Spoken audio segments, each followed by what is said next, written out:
Thank you, Secretary Anton Lagtadeo. The other cabinet members here, please sit, take this.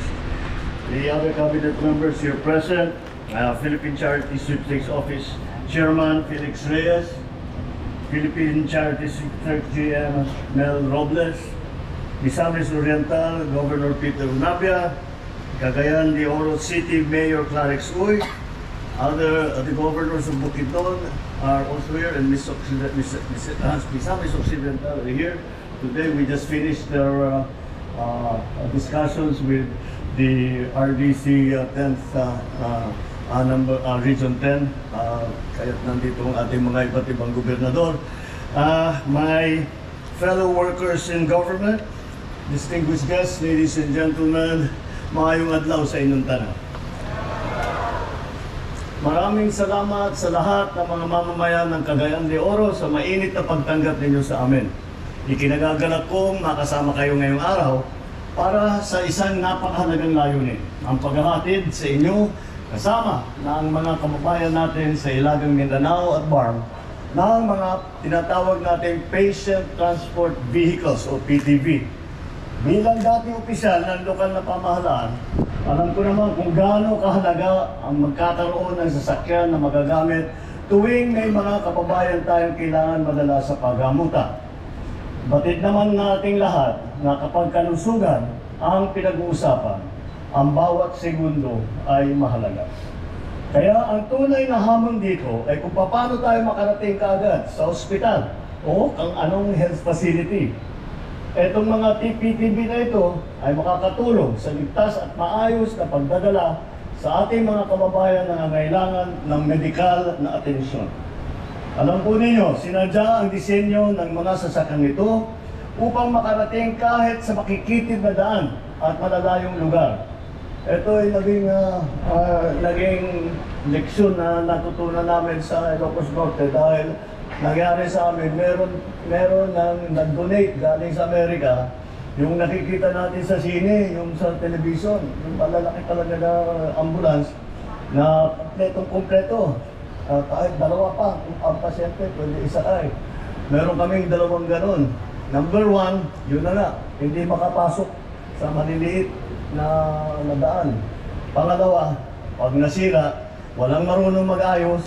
Pangalawa, walang pyesa. Kaya, nung mag-order kami nitong mga sasakyan, sinabi ko, yun ang naging problema namin. Kailangan yung tinatawag na appropriate technology. Huwag na tayong kumuha ng pinakamalaki, pinakamaganda na ginagamit sa Amerika dahil malalapad ang kalsada sa Amerika. Kaya hindi babagay dito sa atin. Tapos yun na nga, ang hindi naman minsanan nito, kailangan tumakbo ito ng taon-taon. Kaya kailangan madaling ayusin ito kahit sa ang mekaniko, sa kasa man o hindi, at madaling makakuha ng pyesa. Kaya naisip namin, hindi pala praktikal ang mga ganyang klaseng PTV. Lalo na't nais natin na matulungan ang mga nangangailangan, lalo na yung mga nasa malalayo. Sila talaga ang nangangailangan nitong mga PTV na ito. Kaya nakakatiyak ako na maraming matutulungan nitong ating PTV at itong Medical Transport Vehicle Donation Program ng PCOSO. Ang programa na ito ay sagot sa pangangailangan ng ating komunidad. Katuparan ng ating pangako na makapag-abot ng maagap at abot-kayang serbisyong pangkalusugan sa bawat Pilipino, nasan man sila. Ito po ay tugon ng pamahalaang handa, mabilis at inyong maaasahan. Mula noong Hunyo ng 2022, nakapagbigay na po tayo ng 570 PTV sa mga lokal na pamahalaan, maliban pa sa NCR. Noong nakaraang taon, nangako tayo na ang lahat ng lalawigan ng bansa ay makakatanggap ng PTV. Simula nun, 291 PTV ay naipamahagi natin. Bilang patunay sa pagtutupad ng pangakong ito, ngayong araw ay magkakaloob naman tayo ng 71 na walang 71 PTV, 85 para sa Northern Mindanao, 6 naman para sa BARM. Sa 91 na ito ay 68 na beneficiary ay first-timer. Yung 91 na ipamimigay natin na transport vehicle, ang makakatanggap, 68 sa mga nakakatanggap, ay hindi pa nagkaroon ng ambulansya, ng patient transport vehicle sa kanilang kasaysayan. Kaya first time na sila magkakaroon ng ganito. Layunin ng PCO na makapamahagi ng 985 PTVs upang matiyak na lahat ng munisipalidad sa bansa ay may sasakyan magagamit para sa pasyente. Ngayong taon na ito, inaasahan namin at ako'y nakakasiguro na makakakumpleto na tayo. Lahat ng ating munisipyo, ng kubuang ng ating kabuang bansa ay mabibigyan na ilan ang LGU natin, 1,552. Ang naipamigay na natin,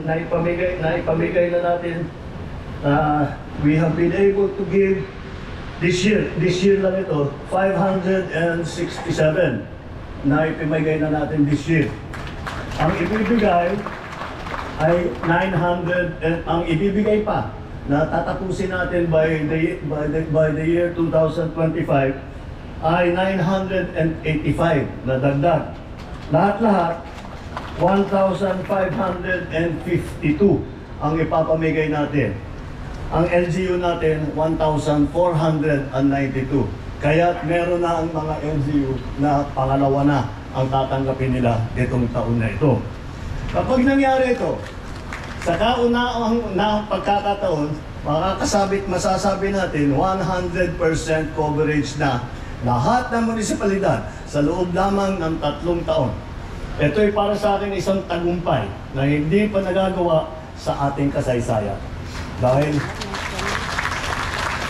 ito ay talagang hihingi ako ng paungan ninyo at medyo ipagmamayabang ko ito dahil napakahalaga para sa akin yung healthcare. Dahil ito yung naging karanasan ko, kung minsan, nakakalimutan natin ang healthcare. Hindi natin masyadong iniintindi. Hindi siguro dahil dinevolve yung healthcare sa local government, ay hindi naman talaga, hindi pa naman sanay ang mga local government na magpatakbo ng healthcare program, magpatakbo ng mga hospital system, medyo napabayaan. Kaya naman, kami sa national government, nakikita naman namin, naunawaan naman namin ito, kaya naman, ginawa namin itong programang ito para, at least, para sa mga transport vehicles, hindi na ninyo kailangan mag-alala. Kung maalala nyo, pag humihingi dati tayo sa PCSO, kasama din ako, governor din ako cry-cry ang tawag namin Cry-cry lang kami sa piso, pingi naman ng ambulansya, una kami sa ambulansya, hingi. O kundi, malakas ka sa presidente, malakas ka sa DOH, malakas ka kung kanino, pero ka matatanggap.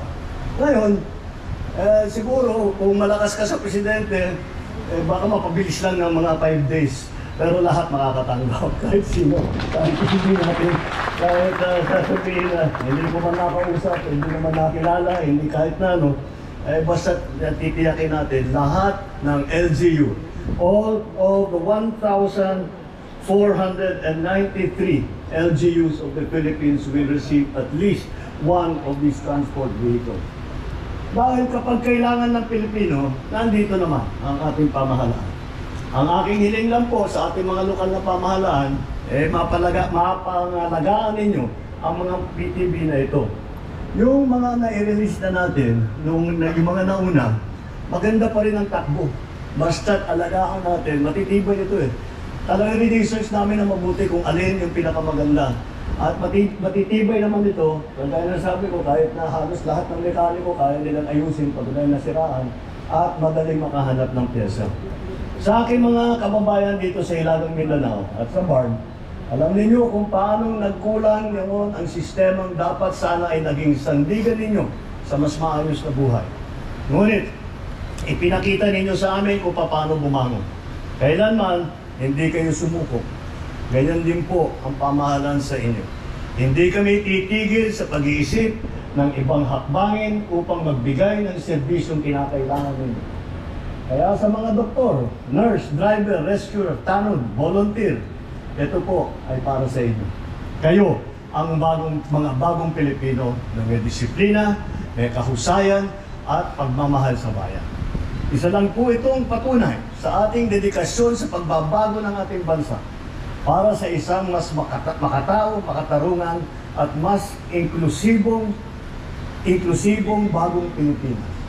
Naway sa bawat paglatbay ng mga PTV na ito, makapag-abot tayo ng pag-asa at tulong, anumang oras, sa ang sulok man ng bansa. Yan ang ating pangako. Daghang salamat. Mabuhay ang Cagayan de Oro. Mabuhay ang bagong Pilipinas. Daghan kaayong salamat. Thank you very much, Mr. President. At this point, we shall now proceed with the ceremonial turnover of PTV keys to the beneficiary.